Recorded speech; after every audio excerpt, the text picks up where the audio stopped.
ruang rapat lantai 3 gedung Rektorat Universitas Nusantara terasa pengap. Bukan hanya karena AC yang kurang dingin, tetapi juga karena ketegangan yang menggantung di antara 6 mahasiswa. Di hadapan mereka, sebuah peta besar Jawa Tengah terhampar, penuh dengan lingkaran merah dan catatan kecil. Ini adalah saatnya menentukan lokasi kuliah kerja nyata. KKN mereka dan Rian, Dinda, Faris, Sita, Bima, dan Laras punya pandangan yang sangat berbeda. Aku tetap pada pilihanku. Desa Harapan Jaya, ujar Rian, sang ketua kelompok, memulai perdebatan dengan nada yakin. Jari telunjuknya menunjuk sebuah titik di peta yang cukup dekat dengan kota. Akses mudah, sinyal lancar, potensi pengembangan UMKM-nya besar. Kita bisa fokus pada program ekonomi kreatif. Jelas, terlihat hasilnya. Dinda, dengan idealismenya yang membara, langsung menggeleng. Terlalu modern, Yan. KKN itu seharusnya tentang pengabdian, menyentuh masyarakat yang benar-benar membutuhkan. Aku mengusulkan desa lembah asri di pegunungan sana. Matanya berbinar saat menunjuk daerah terpencil. Potensi alamnya luar biasa, tapi infrastruktur dan pendidikannya masih minim. Kita bisa membuat dampak nyata di sana. Tapi sinyalnya gimana, Din? Sahut Faris, yang sedari tadi sibuk mengutak-atik kamera kesayangannya. Bagaimana kita mau dokumentasi kalau sulit koneksi dan logistiknya? Bayangkan bawa peralatan berat ke pelosok gunung. Sita, yang pendiam namun pemikir, menimpali dengan suara tenang. Aku setuju dengan Dinda. KKN bukan ajang mencari sinyal bagus. Justru di tempat terpencil, kita bisa lebih fokus dan terintegrasi dengan masyarakat. Mungkin kita bisa pertimbangkan desa yang punya karakteristik budaya kuat, seperti Desa Warisan Budaya di Solo bagian selatan. Kita bisa gali potensi pariwisata berbasis budaya. Bima, si penengah, menyilangkan tangan di dada. Nah, itu dia. Kalau warisan budaya, pasti sudah banyak yang garap. Kita perlu yang unik. Aku dengar ada desa namanya Desa X di kaki Gunung Lawu. Katanya masih sangat asri dan kental adatnya. Mungkin tantangannya besar, tapi justru itu menarik, kan? Mendengar nama Desa X, Laras yang ceria langsung tertarik. Desa X? Wah, kedengarannya misterius dan seru. Pasti banyak hal baru yang bisa kita temukan di sana. Aku suka tantangan. Rian menghela napas. Misterius itu artinya kita minim data, Laras. Kita butuh data konkret untuk proposal. Harapan Jaya itu sudah jelas datanya. Programnya bisa terukur. Tapi terlalu biasa, Yan, protes Dinda. Kita ingin KKN ini jadi pengalaman yang tak terlupakan, bukan cuma formalitas. Perdebatan terus berlanjut. Mereka membandingkan potensi, tantangan, risiko, hingga logistik. Rian berpegang pada efisiensi dan hasil yang terukur. Dinda pada dampak sosial dan kebutuhan masyarakat. Faris pada kepraktisan dan fasilitas. Sita pada nilai budaya dan kearifan lokal. Bima dan Laras yang lebih terbuka pada petualangan, terpikat oleh daya tarik Desa X yang belum banyak terjamah. Setelah hampir 2 jam beradu argumen tanpa titik temu, akhirnya suara Bima kembali terdengar. Bagaimana kalau kita coba cari tahu lebih banyak tentang Desa X? Dosen pembimbing kita, Pak Arman, sepertinya tahu banyak tentang daerah Lawu. Kita bisa minta rekomendasi beliau. Usulan Bima diterima dengan setengah hati oleh Rian, namun Dinda, Sita, dan Laras langsung setuju. Mereka tahu KKN adalah tentang kesepakatan tim. Meskipun dengan sedikit perbedaan visi, mereka sadar bahwa pada akhirnya tujuan mereka adalah sama, mengabdi dan belajar. Keesokan harinya, mereka menemui Pak Arman. Begitu mendengar nama Desa X, Pak Arman sedikit mengernyitkan dahi. Desa X? Ya, memang itu desa yang indah dan masih sangat tradisional. Tapi ada beberapa hal yang perlu kalian perhatikan serius di sana, katanya dengan nada berat. Desa itu sangat memegang teguh adat istiadat dan punya beberapa pantangan yang harus dihormati. Jangan pernah memasuki hutan larangan tanpa izin sesepuh. Jangan pernah mengganggu makam keramat di bukit sana. Dan yang terpenting, jangan pernah berbicara atau bertindak sembrono tentang hal-hal gaib di desa itu. Hormati kepercayaan mereka. Mendengar peringatan itu, beberapa di antara mereka, terutama Rian dan Faris, sempat merasa ragu. Namun, Dinda yang idealis melihat ini sebagai tantangan untuk belajar lebih dalam tentang budaya. Laras semakin penasaran dengan misteri yang menyelimuti Desa X. Akhirnya, setelah diskusi lebih lanjut dan berbagai pertimbangan, keputusan bulat pun diambil. Desa X, sebuah permata tersembunyi di kaki Gunung Lawu, adalah desa yang masih memegang teguh adat istiadat dan kepercayaan nenek moyang. Pepohonan menjulang tinggi, seolah menjadi penjaga rahasia yang tak terucapkan, sementara Sungai Serayu mengalirkan cerita-cerita kuno. Kehidupan di sana berjalan lambat, selaras dengan irama alam, dan setiap sudut desa terasa diselimuti aura mistis yang kental.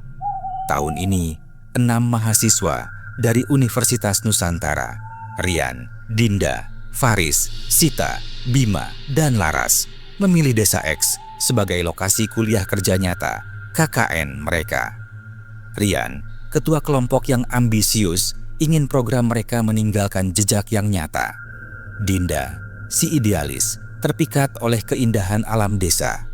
Faris, dengan kamera kesayangannya, selalu siap mengabadikan momen. Sita, pendiam dan tekun, fokus pada pemberdayaan perempuan. Bima, yang santai namun cekatan, sering menjadi penengah.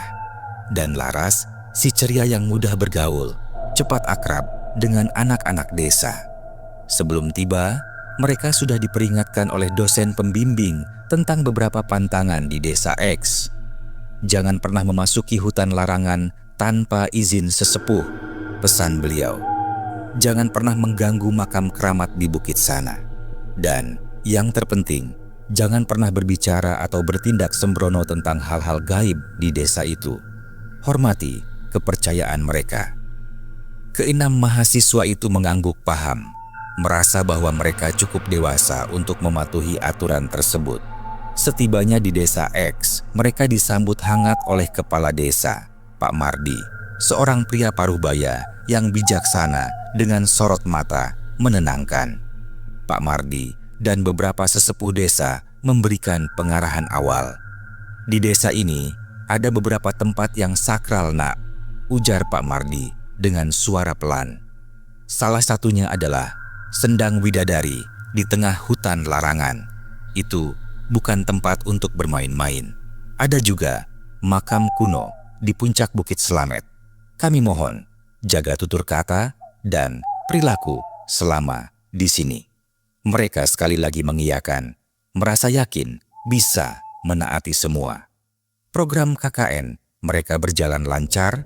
Mereka membantu mengajar di sekolah dasar, mendampingi ibu-ibu PKK membuat kerajinan, hingga membangun jembatan kecil yang menghubungkan dua dusun. Masyarakat desa menyambut mereka dengan tangan terbuka, berbagi makanan dan cerita, membuat para mahasiswa merasa seperti keluarga sendiri. Namun, di tengah kesibukan KKN, rasa penasaran mulai tumbuh, khususnya pada Rian dan Faris. Mereka sering mendengar bisikan tentang keindahan Sendang Widadari yang tersembunyi, tempat yang konon dihuni makhluk halus penjaga. Bayangkan saja, Riz, kata Rian suatu sore, matanya berbinar. Kalau kita bisa memotret keindahan Sendang itu, pasti bisa jadi nilai tambah buat laporan KKN kita. Pasti keren banget. Faris, yang selalu mencari objek foto unik, terpengaruh. Tapi, bagaimana dengan pantangannya, Yan? Kita sudah dilarang keras, ucapnya ragu. Ah, itu kan cuma mitos, Riz, jawab Rian enteng, melambaikan tangan. Paling cuma akal-akalan sesepuh biar kita nggak ganggu hutan itu. Lagi pula, kita cuma mau lihat, bukan merusak. Suatu siang, saat kelompok lain sibuk dengan program masing-masing, Rian dan Faris menyelinap pergi. Mereka berbekal kamera, senter, dan tekad nekat. Setelah berjalan cukup lama menyusuri jalan setapak yang jarang dilewati, mereka akhirnya menemukan Sendang Widadari. Danau kecil itu diselimuti kabut tipis dan dikelilingi pepohonan rindang, memang memiliki daya tarik magis. Airnya jernih, memantulkan cahaya matahari yang menembus dedaunan. Faris segera mengeluarkan kameranya, membidik dari berbagai sudut. Rian berdiri di tepi sendang, terpukau. "Gila, ini sih lebih indah dari yang kubayangkan," serunya. Tanpa sadar, ia meludah ke arah sendang, sebuah kebiasaan buruk yang sering dilakukannya saat terkejut atau kagum. Faris menegur, "Yan, jangan begitu," kata Pak Mardi. "Kita harus sopan di sini." Rian hanya tertawa kecil. "Santai aja, Riz, gak ada yang lihat." Mereka pun puas dengan hasil foto dan segera kembali ke posko KKN, berjanji untuk merahasiakan petualangan mereka. Hari-hari berikutnya, suasana di posko KKN mulai berubah. Entah mengapa, Laras yang ceria dan periang mendadak sering melamun dan murung. Ia juga sering mengeluhkan sakit kepala hebat dan sulit tidur. Pernah suatu malam, saat mereka sedang berkumpul, Laras tiba-tiba pingsan. Ketika sadar, ia menatap Rian dan Faris dengan tatapan kosong. Suaranya pelan dan bergetar. "Jangan pernah ke sana lagi, jangan." Rian dan Faris saling pandang. Rasa takut mulai merayapi hati mereka. Tidak lama kemudian, Bima mulai menunjukkan gejala aneh. Ia yang biasanya santai, kini menjadi mudah marah dan emosional. Ia juga sering terbangun di tengah malam dengan keringat dingin, mengaku mendengar bisikan-bisikan aneh. Suatu malam, ia berteriak-teriak sendiri, memarahi seseorang yang tak kasat mata. Hal ini membuat anggota KKN lainnya, terutama Dinda dan Sita, mulai khawatir. Dinda, yang sejak awal sudah merasa ada yang tidak beres, mendekati Rian dan Faris. "Ada apa sebenarnya? Kenapa Laras dan Bima jadi aneh begitu? Apa kalian menyembunyikan sesuatu?" desaknya. Rian dan Faris akhirnya tidak bisa lagi menyembunyikan rahasia mereka. Dengan rasa bersalah, mereka menceritakan tentang kunjungan mereka ke Sendang Widadari dan bagaimana Rian tanpa sengaja meludah di sana. Mendengar pengakuan itu, Dinda terkejut sekaligus marah. "Kalian melanggar pantangan, kita sudah diperingatkan berulang kali." Sita, yang biasanya tenang, juga terlihat sangat cemas. Situasi semakin memburuk ketika Sita mulai mengalami kejadian aneh. Barang-barangnya sering hilang dan kembali lagi di tempat yang berbeda. Ia juga mengaku merasa seperti ada yang mengawasinya, bahkan sering melihat bayangan hitam melintas di sudut matanya. Puncaknya, suatu sore, Sita ditemukan pingsan di dapur dengan bekas cakaran samar di lengannya. Panik melanda posko KKN. Mereka tidak bisa lagi menunda. Rian, Dinda, Faris, Bima, Laras, dan Sita memutuskan untuk menemui Pak Mardi dan sesepuh desa. Dengan suara bergetar, Rian menceritakan semua yang terjadi, termasuk pelanggaran yang mereka lakukan di Sendang Widadari. Pak Mardi mendengarkan dengan tenang, sorot matanya penuh keprihatinan. "Kalian telah melanggar salah satu pantangan terbesar di desa kami, Nak," ujarnya dengan napas tertahan. Sendang Widadari adalah tempat sakral, dijaga oleh penunggu yang tidak suka diganggu, apalagi diremehkan. Sesepuh desa, Mbah Joyo, seorang wanita tua dengan rambut memutih dan tatapan tajam, angkat bicara. "Roh penjaga itu tidak mengampuni mereka yang tidak menghormatinya. Apalagi kalian sampai meludah di sana. Itu sebuah penghinaan besar." Mbah Joyo menjelaskan bahwa roh penjaga sendang itu kini merasa terusik dan murka, dan amarahnya itu menargetkan para mahasiswa. Untuk mengatasi ini, Mbah Joyo menyarankan sebuah ritual adat. Mereka harus melakukan ruatan di sendang widadari, meminta maaf kepada roh penjaga, dan membersihkan diri dari pengaruh negatif.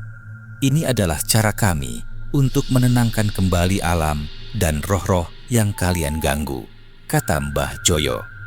Malam harinya, di bawah rembulan, keenam mahasiswa itu mengikuti Mbah Joyo dan beberapa sesepuh desa menuju sendang widadari. Suasana begitu mencekam. Angin bertiup dingin, menggerakkan dedaunan seolah berbisik. Mbah Joyo memimpin ritual, membacakan mantra-mantra kuno, membakar sesajen, dan memercikan air kembang ke arah sendang. Para mahasiswa dengan wajah pucat dan ketakutan ikut berdoa sesuai instruksi. Rian berulang kali meminta maaf dalam hati atas kesombongan dan keteledorannya. Setelah ritual selesai, Mbah Joyo memandang mereka satu persatu. Sekarang, kalian harus berjanji untuk tidak pernah lagi melanggar pantangan di desa ini. Hormati selalu apa yang kami yakini. Perlahan, kondisi Laras, Bima, dan Sita membaik. Laras kembali ceria, Bima kembali tenang, dan Sita tidak lagi merasakan gangguan aneh. Pengalaman mengerikan itu menjadi pelajaran berharga bagi mereka semua. Sisa waktu KKN mereka di Desa X dijalani dengan penuh kehati-hatian dan rasa hormat yang mendalam terhadap adat istiadat desa. Mereka tidak lagi memandang remeh kepercayaan lokal. Mereka memahami bahwa setiap pantangan memiliki makna dan fungsi tersendiri dalam menjaga keseimbangan alam dan spiritualitas masyarakat. Ketika waktu perpisahan tiba, mereka berpamitan dengan Pak Mardi dan seluruh warga desa. Ada rasa haru dan pelajaran berharga yang terbawa pulang. Rian, Dinda, Faris, Sita, Bima, dan Laras tidak hanya menyelesaikan program KKN mereka, tetapi juga mendapatkan pengalaman hidup yang tak ternilai. Pengalaman yang mengajarkan mereka tentang kerendahan hati, pentingnya menghormati budaya lain, dan bahwa di balik mitos seringkali tersimpan kearifan lokal yang mendalam. Mereka pulang dengan kesadaran baru bahwa ada kekuatan yang lebih besar dari yang bisa dijelaskan oleh logika semata, dan bahwa alam serta kepercayaan manusia memiliki rahasia yang harus dihormati.